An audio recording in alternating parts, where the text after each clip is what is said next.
My name is Candice Mudrick. I'm head of market analysis at Newzoo, and I'm very excited to be here in a beautiful day in London. I'm actually originally from Los Angeles, but I did get my MBA just up the road at Oxford, so I'm very happy to be back in a city that I love. But anyway, we're here to talk more about cloud gaming. I know the presentation before me was literally just talking about cloud gaming, and probably there are other presentations in this conference that will be speaking about it as well, but hopefully I can provide a little bit of a different viewpoint. So what I kind of want to focus on is a little bit about a recap and how developers need to think about the changes that they'll need to make, as well as looking at the future of the ecosystem, and then primarily focusing on how consumers are going to adopt cloud gaming. So a little bit about Newzoo. We are the leading market intelligence firm for games, esports, and mobile. These are our specialties. We primarily do market forecasts relating to games, esports, and mobile. So things like revenues, the number of gamers, how that looks for different regions. We also have tracking data. This is actual data, like big data analytics, coming from specific devices like mobile devices and PCs. So we can see what kind of games people are actually playing on their PC, and like whether or not they change to another game, that sort of thing. And then we also have consumer insights. So we send out a survey to thousands of people in 30 countries, and this is how we can help to identify different gamer segments. All right, so let's jump into it. Not going to waste too much time on the recap, but just so we're all on the same page, when we talk about cloud gaming here, we are talking about the combination of hardware and software in a service. There are other cloud gaming services that do things like stream your PC to your mobile device, but that's not what we're talking about here.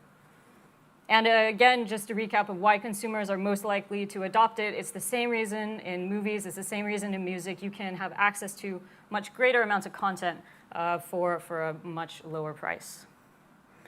Now, when we look at the reasons why people are adopting cloud gaming, we also have to think about the impact to developers. So when you can play a game instantly, think about it like Tinder. There is, if you say no to one game, there's 100 more that you can try instantly. And for that reason, in game development, you are going to need to think about how to make that time to fun very quick. And developer reputation and game reputation is going to play a much more important part. Because if a gamer trusts you, they're more willing to invest time in trying your game, and they're willing to wait longer if the game doesn't pull them very quickly. So completely will change the way that games are designed in order to try to get as many users as possible. For consumers, no costly hardware storage upgrades or debug. And the fact that platform is disappearing and platform agnosticism means that you have to think about your game on different platforms. So can my game easily be adapted to a mobile screen? What about mobile touch inputs? You will have to think about a game that can be played on multiple devices and designed for that. Reduced power and efficiency resources. This is on the consumer side. Of course, there's a lot of Xboxes sitting in the closet right now that aren't being used, but now the same number of hardware can serve a greater number of users. And of course, for the platform, the platform-first cloud services like Stadia, it will enable connections with other services. We already see Google doing that with Stadia and YouTube, streaming, et cetera. And I'm sure Microsoft is also working on this. And then you have ultra-premium games. Now, I think so far only Microsoft has been working on this. And part of the reason why is that even though you can technically do this, you would then need 10 GPUs for each consumer. And so I think this is not so much a focus for game developers right now, even though it's a cool possibility. All right, so ecosystem. This is our global games market forecast for 2019. In terms of revenues, we split it into platform, mobile, PC, and console, with mobile obviously taking the lion's share of revenues. We don't foresee this changing anytime soon. The interesting thing, though, is that now it's not necessarily going to be as relevant anymore to think about games in terms of mobile and PC and console. We now have to also add a new segment, which is cloud native, for the services like Stadia, where the cloud is the development platform. And the other way that we're looking at this and how to change it is that we think that it makes more sense to look at the revenues from games as where they actually purchase it from in terms of store. So are they purchasing it on the Apple iOS store or Google Play Store, or are they purchasing it from Epic Game Store or Steam? Yeah, I do want to talk a little bit about Stadia because everybody asks this question to Newzoo, especially me. We do have different opinions at Newzoo about Stadia. I will say that from myself personally, I'm a little bit skeptical. I think it will ultimately come down to content. So will Stadia enable completely new experiences for gamers that they haven't seen before? Will it have compelling content? And that is ultimately going to be the key to whether or not gamers are going to adopt it. And also, even during the demo that they showed, they had a little bit of challenge with showing a little bit of input lag. So it's also not 100% certain that every user is going to have the same seamless experience. All right, so this graph is showing essentially the technology that is needed and is relevant for gaming and streaming, and the different companies that are either have that technology already or are moving into it. And even a little bit, you could consider this outdated, and you can put a check mark on Google and a check mark on Microsoft for some of this. But you can see that every company and publisher and telco is moving into the cloud gaming space to try to take a piece of the pie. And this isn't even the complete picture. Netflix, of course, just announced that they want to come to E3 to talk about games. And you can already imagine the synergies that they have with their existing streaming technology. And most likely, they would like to see about adding games to that content offering. And we can also kind of predict that, just going back here for a second, the companies that don't have a check mark in the box, they will have to partner with another company in order to gain that capability. And so that's why we see Sony didn't have cloud infrastructure. They needed to partner with somebody. They chose to partner with Microsoft, as Google is in the strongest position in terms of the tech stack. Not necessarily in terms of the content, but in terms of the pure tech stack. All right, so now everybody's favorite question, adoption. When will cloud gaming happen? Will there be consoles in the future? When? This is the question that we get asked all the time. And I actually think that this is kind of maybe the wrong question. It's not necessarily when that you have to answer first. It's who, and it's where. Different regions are going to adopt cloud gaming differently based on things like 5G readiness, and based on things like hardware availability and consumer buying power and all these sorts of variables. So we really have to look at who are each of the consumers that are going to try and adopt cloud gaming. So what we have done recently is, instead of typically segmenting gamers into core and mid-core and casual, which is a very basic and frankly, in our opinion, not a good enough way to segment gamers, we have come out with 8 new personas. We do this based on the consumer survey that we send out.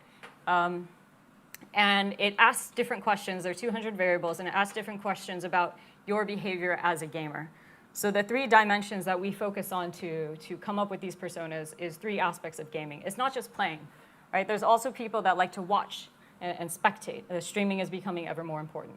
And then there's the ownership part of it, which is if you're a hardware enthusiast and you like to build your own PC and you like to own all the devices, that's the last sort of segment. And so based on how strong you are in each of these segments, that's how we come up with the different personas. So now I'm going to talk about just a couple of the personas. I think I picked out 4 of them, and then talk about how we think that they're going to adopt cloud gaming. So the first is the ultimate gamer, and this is your hardcore gamer. He represents, or she represents, 13% of all gamers globally.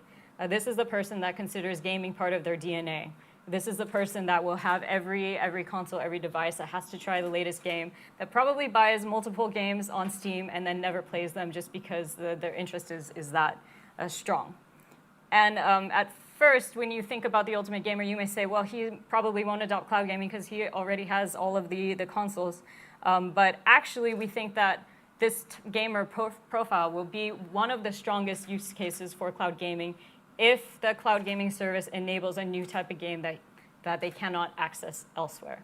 So for the use case that Stadia mentioned, which is one of them is like, oh, you can now have 1,000-person battle royale instead of 100-person.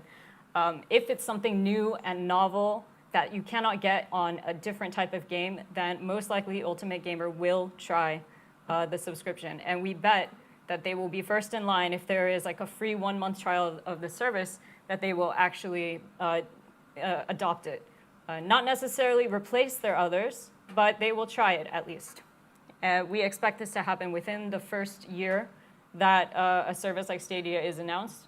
And we expect probably around maybe 20% of the ultimate gamers. So 13% of gamers worldwide are classified as ultimate gamer, but then we expect around maybe 20% to adopt a service longer term. The cloud gamer is unsurprisingly the personality that is most likely to adopt cloud gaming. This is the person who likes playing, doesn't necessarily own a lot of hardware or care about building their own computer. And so for that reason, they have the most motivation to try a cloud gaming service because it enables them access to a lot of different types of content at a lower cost. This personality, just like the ultimate gamer, does tend to skew male. But most likely, we see a higher percentage of this personality adopting the cloud service in the long term. So they will try it, and they will most likely keep it, whereas ultimate gamer, it really depends on what's offered, whether or not they're going to keep it in the long term. The backseat viewer is the lapsed gamer. So this is the person that used to be a hardcore gamer, and for whatever reason, they have a family now, they have more time commitments now, they don't necessarily play a lot anymore. But they're very high on the viewing, the viewing scale. And if you consider that the barriers to entry for them gaming are the lack of time or family, but then also lack of hardware, then you can see how actually some of them will probably convert into cloud gaming. So if one of those barriers is now lowered, we do think that there will be some percentage of the backseat viewer to actually adopt cloud gaming. But we still think that this is relatively low, as the fact that it may solve the hardware problem, but it's not going to solve the family problem, and it's not going to solve the time commitment problem. Or maybe not problem, maybe that's the wrong word. But anyway, represents 6% of gamers worldwide. And finally, we have the time filler. The time filler is the casual gamer. This one skews primarily female, as it's the mobile gamer. This is the person who will be playing games in her spare time while she's on the tube, or as she's commuting, or just any sort of downtime that she has will be spent playing mobile games. Now, we think that this persona will not adopt cloud gaming, because the whole motivation for them to play games is not because they really care or want an immersive experience. You don't necessarily want to play Red Dead Redemption 2 when you only have 3 minutes to spare. For this reason, we really think that it doesn't really make sense for somebody like the time filler to adopt a cloud gaming service if the whole use case for a cloud gaming service is to really offer immersive experiences and gaming on the go. And the other thing is that 5G technology is famous for not really working that well indoors yet. And I'm sure engineers will fix this problem eventually. But if you are the type of person that is gaming while you're on the go and you're traveling in different places, it doesn't really make sense for you to pick up a service that relies on a stable 5G connection. So what we're going to do is we have a yearly games market report. This is just one of our core products, and we're really going to dive into thinking about the percentage of each of these personas that will adopt it, and we're going to use that to help us assess the total addressable market for cloud gaming, and also kind of forecast adoption of these profiles over time. To give you a little bit of an inside look, we did an internal survey at Newzoo, and we asked people how they felt about these personas and whether or not who was most likely to adopt cloud gaming in the next 2 years, or who wasn't. And unsurprisingly, the cloud gamer won. But then you can also see the ultimate gamer as the next most likely. And then down at the end, you'll have people like the hardware enthusiast, which I didn't talk about, but it's the person that really cares about hardware, and the time filler. All right, so what might rain on our cloud gaming parade? Right, so we have the infrastructure and 5G technical limitations. I'm sure Polystream talked about that in the previous presentation, so I won't go into it too much. We also have, the latency and consumer experience part of it. It's not quite yet proven. Although I did try the Google Stream test myself, and I did talk to others who tried it, and people were generally happy with that experience. So we'll see, but it depends also on the region, right? How close you are to a server, for example. Data and privacy concerns, I think this one is pretty self-explanatory. Bandwidth competition. Cloud gaming is a good use case for consumer 5G, but it's not necessarily the only thing that's going to be on the 5G networks. There's going to be IoT, there's going to be smart cities, there's going to be self-driving cars, there's going to be health applications, there's going to be a whole lot of other things. Rather than 4K resolution, we're going to go up to 8K. So as the technology scales, the bandwidth demands will also scale, and it depends how the ecosystem and the infrastructure will handle it. And finally, or not finally, almost finally, the rising ISP costs. So if your ISP costs are going up and it's more expensive when you're consuming so much bandwidth, does it still make sense for consumers to also be paying for a service? I think that they will, but it's just one thing to consider. And then lastly, I think this is the most important one, is the sustaining business model. So instead of $60 box, you now have a subscription that now has to be split across the hundreds of developers that have titles offered. So I think the concept of a single price is going to go extinct, actually. And sad to say this, we already see this happening, where fully priced games also have a lot of free-to-play mechanics and monetization in them. This is already happening. And I think that it's going to be even more critical for developers to have these sort of mechanics in it, depending on the monetization model that they are getting from the service. So whether that's license fee or something else, I think that this is probably the most critical question, especially facing indie developers. I think it makes games a lot more, let's say, hit-driven if you don't have a large user base. And also the speed of games adoption means that just like Apex Legends, you launch, everybody adopts it, but this may lead to basically there's going to be really big winners, and the people that don't win so much are going to unfortunately hurt.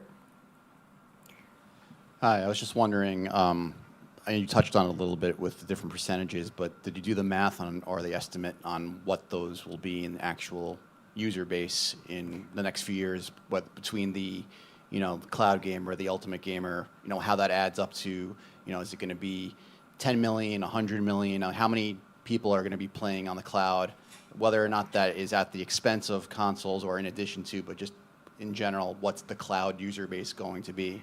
Yeah, so that is what we're currently working on right now, actually. This whole month is at Newzoo is dedicated to exactly that question. Right. We haven't finished it, but in our June report, we expect to publish that information. Thanks for the talk. It was really informative. I'd like to ask, what are your thoughts on what the impact of cloud gaming could be on, say, the free-to-play market? I understand that you mentioned that there are time fillers who are unlikely to adopt cloud gaming. Yep. But there's a significant bunch of other users who would be falling under the other segments who are probably going to move into this. And I'd like to understand, I'd just like to get your thoughts on what that could mean. Yeah, sure. So like you mentioned, I think that if you look at the use case of mobile gamers, so what we can do is we can segment, all right, out of all of the mobile gamers, what percentage are time fillers versus what are the percentages that fall into other personas? And then I would be able to look at it that way. But until I look at exactly how that breakdown is, not so sure. But I would say that, yes, it will likely have some impact because there's only so much time in a day that somebody can devote to gaming.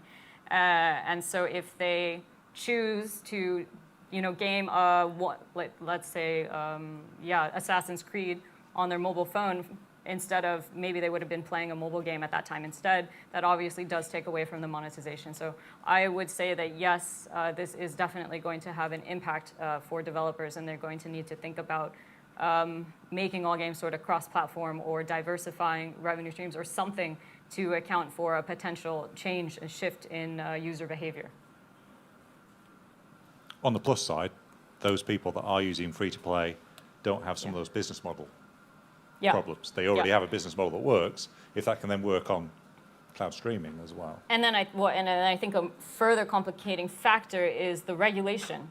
So there was a presentation just at 1 o'clock to talk about the regulation of loot boxes and aggressive monetization, and I think that is also going to come into play here. we haven't seen that as well. So there's definitely a threat to this industry right now in terms of shaking up not just how people are consuming games, but also the business model. And how do you survive now? And do you just have to be that developer that manages to get content paid for by Apple or something, you know? It's difficult. I don't envy developers at this stage.